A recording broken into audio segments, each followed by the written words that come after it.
इस न्यूज के स्पॉन्सर हैं द इन्वेस्टमेंट पॉइंट लाया है स्टॉक मार्केट क्लासेस, जहां आप सीखेंगे निवेश का नया मुकाम, शेयर बाजार की समझ, बेसिक से एडवांस लेवल तक की स्टॉक मार्केट क्लासेस, वो भी 18 साल से अधिक अनुभवी एक्सपर्ट्स के साथ। तो आज ही अपना रजिस्ट्रेशन करवाएं सिर्फ द इन्वेस्टमेंट पॉइंट पर।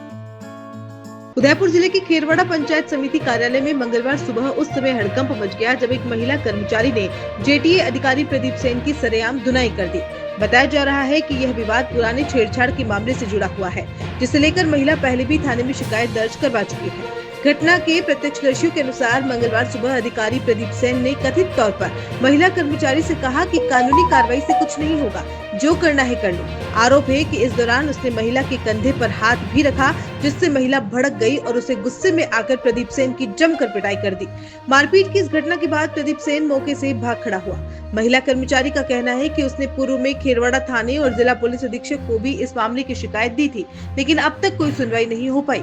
इसी उपेक्षा और लगातार मानसिक प्रताड़ना से परेशान होकर उसने यह कदम उठाया। हालांकि इस ताजा घटना को लेकर अब तक पुलिस में कोई नई रिपोर्ट दर्ज नहीं कराई गई है, लेकिन पूरे मामले में पंचायत समिति कार्यालय से लेकर खेरवाड़ा बाजार तक चर्चा का माहौल गर्म है। घटना को लेकर प्रशासन या पुलिस की ओर से फिलहाल कोई आधिकारिक बयान सामने नहीं आया है। दोस्तों नमस्कार, मैं फुलशंकर डामोर खेरवाड़ा पंचायत समिति के आज सुबह एक महिला कर्मचारी के यहाँ सुबह अकेली थी और उनका अधिकारी प्रदीप सेन यहाँ आया। उनके क्या पुराना जो छेड़छाड़ का मामला को लेकर उसको एपीओ किया गया था उदयपुर, और वो यहाँ ड्यूटी कर रहा था। ड्यूटी करने के बाद इसी जगह महिला कर्मचारी अकेली थी और अकेली होने के बाद यहाँ पे उसने कोई अश्लील बातें करने की कोशिश करने के बाद महिला कर्मचारी ने उसको वो बुरी तरह से उसको यहाँ उसको उसके साथ झापटे मारी, मारपीट कर दी। और उसके पीछे क्या कारण रहा है, यही वो कमरा है यहाँ पे महिला जो कर्मचारी थे उनके साथ वो हुआ। बात करते हैं उसके पीछे क्या कारण था। जी मैडम बताएं कि सबसे पहले आपका परिचय दें। जी आपका परिचय दें। मेरा नाम है सूरज कुमार नानी, मैं पंचायत समिति खेरवाड़ा में पदस्थापित हूँ। मैडम आपके यहाँ आज सुबह ऑफिस में कोई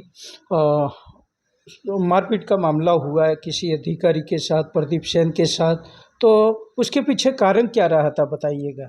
कारण तो ये था सर कि ये मेरे पिछले समय जनवरी की बात है। जनवरी में मैंने कुछ इसके खिलाफ एफआईआर हुई थी, कुछ छेड़छाड़ी वगैरह हुई थी मेरे साथ में, और काफ़ी जैसे मैं जहाँ कार्यरत थी वहाँ पे हंगामा हुआ था। और हंगामा होने के बाद मैं पुलिस थाने में गई, रिपोर्ट दी मैंने कि भाई मैं कहीं तो जाऊंगी ना सुरक्षा के लिए, मैं एकल महिला हूँ एक। और पुलिस थाने में गई, मैंने रिपोर्ट दी। रिपोर्ट देने के बाद में आगे कोई कार्रवाई होगी यूँ, लेकिन ना तो उस आदमी को कोई मतलब किसी तरह से पाबंद किया गया, और नहीं आगे मतलब एसपी साहब से भी मैं पेश हुई कि उनसे भी मुझे कुछ राहत मिले, क्योंकि मेरे को एक डर सताया हुआ था। मैं कहीं घर से बाहर नहीं निकल सकती थी उस वक्त। जो माहौल हुआ था ना मेरे साथ में, 15 दिन तो मैं घर में पड़ी रही, मेरा खाना पीना सब छूट गया था। जिस तरह से मेरे साथ सब जो हुआ, जिस तरह से मेरी बेइज्जती हुई, और पूरे समाज के सामने एक विधवा महिला की, आप समझ सकते हैं कि शायद नहीं समझ पाएगा कोई, एक महिला ही समझ सकती है कि एक विधवा महिला और पूरे समाज के सामने उसकी पूरी इज्जत उतार दी जाए, तो वो महिला जिंदा रहने लायक भी बचती है, किसी को मुंह दिखाने लायक भी बचती है या नहीं बचती है। और मैंने सब जगह गई, मैं डिप्टी साहब ने भी मेरे बयान वगैरह सब कुछ हुए। आगे मैं उदयपुर भी जाके मैंने पेश हुई कि साहब मेरे साथ ऐसा ऐसा हुआ, लेकिन कहीं कुछ नहीं, सब साइलेंट, कुछ भी नहीं हुआ। वो आराम से बेफिक्र घूम रहा है, जहाँ घूम रहा है वहाँ कुछ नहीं। और मैं जहाँ पे भी जाती हूँ अकेली महिला हूँ, तो घर में रात है दिन है, मुझे हर जगह बच्चे हैं मेरे 2, उनके काम के लिए दौड़ना पड़ता है। मेरा कोई समय नहीं होता है फिक्स है। यहाँ पे ड्यूटी करती हूँ, इसके बाद घर जाती हूँ, घर संभालती हूँ मैं। और कई बार तो मेरे यहाँ तक कि पीछे रात के समय अंधेरा होने के बाद 2 से 3 बार पीछा किया लोगों ने, और इसी के गुंडे छोड़े हुए मेरे पीछे उस समय भी। लेकिन कोई कुछ नहीं, मैं डरती रही कुछ नहीं, कहीं से कोई कुछ नहीं हुआ। फिर लास्ट एंड में बैठ गई मैं चुपचाप। अब मेरे को कहीं पुलिस का भी कोई सहयोग नहीं लेना है, कहीं प्रशासन का कुछ सहयोग नहीं लेना है।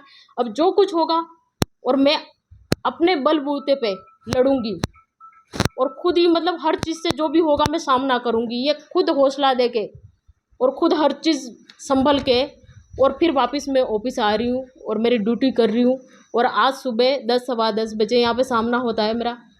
उस वक्त और स्टाफ भी था, लेकिन यहाँ पे जैसे अंदर कोई 1-2 जने बैठे हुए थे। यहाँ मैं जिस कमरे में बैठती हूँ यहाँ पे खुला था, ऑफिस पंखे सब चल रहे हैं, लेकिन उस वक्त कोई नहीं था। मैं अकेली थी, अकेली आई बैठी हूँ और वापस बाहर निकली हूँ, गई बाहर। तो मैंने कहा चलो, उधर भाई वगैरह थी, काम कर रही थी, उधर भी थे, उधर वाले बैठ गए थे और स्टाफ बाहर से आ रहा है कि। और जैसे ही मैं इधर से यहाँ पे हूँ और 5-10 मिनट बैठी हूँ, इसके बाद में प्रदीप सैनी आता है बाहर से और यहीं पे गिलेरी में आमना सामना हुआ, हमारे भिड़े दोनों ही। और उसने बोला मेरे से कि मैडम, मेरे खिलाफ जाने से कोई कुछ फ़ायदा हुआ क्या? ज़्यादा भी नहीं, कुछ 1 मिनट शायद बोल सकती हूँ। मैं बात करना, शक्ल देखना पसंद नहीं करती थी। और कुछ भी नहीं होगा, तुम कुछ भी कर लो मेरे खिलाफ में। और टच हुआ मेरे कंधे पे हाथ उसका, कुछ भी नहीं होगा, तुम कितना भी कर लो मेरे खिलाफ।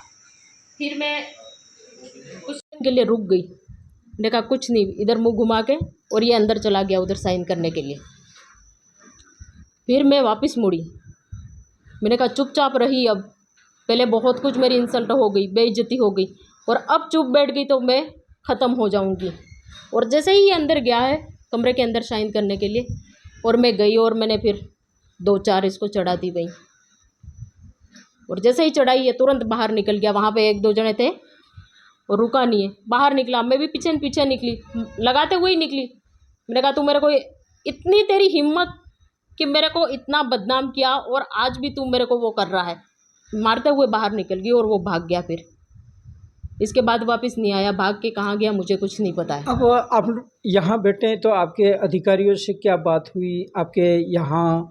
आप अब आगे का क्या चाहते हैं, उसके खिलाफ क्या कार्रवाई चाहते हैं? आगे की कार्रवाई सर मैं किससे चाहूँगी, किससे उम्मीद लगाऊंगी? जो उम्मीद थी, मैं जहाँ गई थी वहाँ तो मुझे कोई कुछ भी नहीं हुआ ना। कम से कम उस इंसान को मेरे सामने आके पाबंद किया तो भी मुझे समझ में आता है, हाँ किसी महिला के साथ इस तरह की हरकत की और इसको पाबंद किया। आगे से किसी के साथ ऐसा नहीं करे, मेरे साथ या किसी और के साथ भी। लेकिन मुझे तो पुलिस पे भी कोई भरोसा ही नहीं है ना। क्यों जाऊँ मैं पुलिस के पास? किसके पास जाऊँ? तो मुझे एक कौन मेरी मदद करेगा यूँ? इसलिए अब तो ख़त्म हो गया, किसी से विश्वास ही नहीं है ना। जनवरी की बात थी, मैं 2-3 महीने तक भटकती रही, सबके पास गई, सबको एप्लीकेशन की दी, लेकिन कहीं मुझे किसी ने कोई राहत नहीं दी। और मतलब उससे ये लगा कि मुझे मतलब लेकिन कहीं मुझे किसी ने कोई राहत नहीं दी। और मतलब उससे ये लगा कि मुझे मतलब एक महिला, जो अकेला महिला किसी के पास जाएगी मदद के लिए, उसको जीवन में कभी कोई मदद नहीं करेगा। इसलिए मेरा तो विश्वास उठ गया और मैं कभी आज क्या, कभी भी पुलिस के पास तो मुड़ के सहायता के लिए नहीं जाऊंगी। अगर कुछ भी होता है तो मैं खुद लड़ूंगी, मैं मजबूत रहूंगी और हर कानून जानने की कोशिश करूंगी कि कहाँ महिला के साथ क्या होता है, तो उसको किस तरह से निपटना है और उसको किस तरह से आगे हैंडल करना है, उन चीज़ों को, उन मुसीबतों से कैसे निकलना है। मैं खुद ये चीज़ सीखूंगी और मेरी बहनों को भी ये बताऊंगी कि जो विधवा महिलाएं हैं, जो मेरी बहनें हैं, मैंने तो इतनी आवाज़ उठाई, लेकिन सर कोई भी महिला जो है ना अपनी इज्जत के ऊपर कीचड़ उछलता है ना, तो वो समाज के सामने, अपने परिवार के सामने हार जाती है और एक शब्द भी नहीं बोलेगी वो बाहर निकल के मेरे साथ क्या हुआ। लेकिन मैं तो अकेली थी, मुझे तो लड़ना था। मेरे जीवन में संघर्ष बहुत आए सर, और हमेशा मैं लड़ी हूँ, कभी डर के पीछे नहीं हटी हूँ, भले मेरे साथ कोई खड़ा है या नहीं खड़ा है तो भी।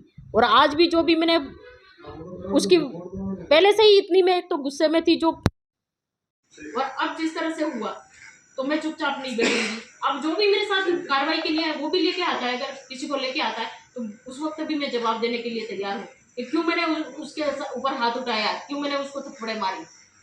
मैं तैयार हूँ जवाब देने के लिए और मुझे कोई किसी तरह का अभी डर नहीं है, क्योंकि मैंने जिस वक्त सबका सहयोग चाहा तब तो किसी ने सहयोग दिया ही नहीं मेरे को। तो अब मैं डर के कहाँ बैठी रहूँगी सर? घर के अंदर अकेली हूँ, इसका मतलब ये तो हुई नहीं कि मैं घर के अंदर बैठी रहूँगी। मुझे नौकरी भी करनी है, मेरे बच्चे हैं, बाल बच्चे हैं, उनको घर भी संभालना है। और ज़रूरी है कि नहीं कि मैं दिन में ही काम के लिए निकलूँ, मुझे रात में अंधेरा हो जाता है, घर परिवार का उठना बैठना पड़ता है, कहीं मरण मौत हो गई तब भी जाना पड़ता है। तो टाइम बे टाइम हर जगह मैं भाग दौड़ करती हूँ, और जिस वक्त मर्जी पड़े वहाँ मेरे पीछे को गुंडे लगा के रखता है। ये मैं क्या डर के ऐसे अंदर बैठ जाऊँगी क्या? अब मुझे ना किसी का सहारा चाहिए, मैं खुद स्वयं सेल्फ लड़ूंगी हर चीज़ से। और जिस वक्त अगर मेरे सामने कोई इस तरह की हरकत करता सुनूंगी नहीं। तो आप देख रहे थे ये जो सूरज महिला है, यही पंचायत समिति कार्यालय में कार्यरत हैं और पिछले जनवरी से ये अपने अधिकार के लिए यहाँ एक जो प्रदीप सेन अधिकारी है उसके छेड़छाड़ को मामले को लेकर अपने अधिकारियों को पुलिस में यहाँ एसपी को तक को ज्ञापन देके और न्याय की मांग के लिए इसने गुहार लगाई थी, लेकिन उस रिपोर्ट पे आज तक कोई भी कार्रवाई नहीं हुई, न ही किसी प्रकार से अधिकारी को पाबंद किया गया। इसी को लेकर आज गुस्से में जब यहाँ उस महिला के कंधे पे अधिकारी ने हाथ रखने के बाद किसी भी प्रकार की कार्रवाई नहीं हुई। We Fly Aviation and Hospitality Training Academy. क्या आपका सपना आसमान की ऊंचाइयों को छूने का है या फिर हॉस्पिटलिटी और टूरिज्म इंडस्ट्री में करियर बनाने का?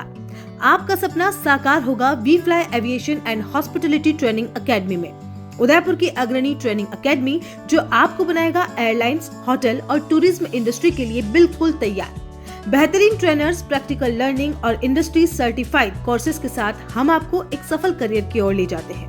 हमारी शानदार प्लेसमेंट सपोर्ट से आपका सपना हकीकत बन सकता है। अब आपका भी करियर टेक ऑफ करेगा। आज ही ज्वाइन करें We Fly Aviation and Hospitality Training Academy और अपने सपनों को उड़ान दें।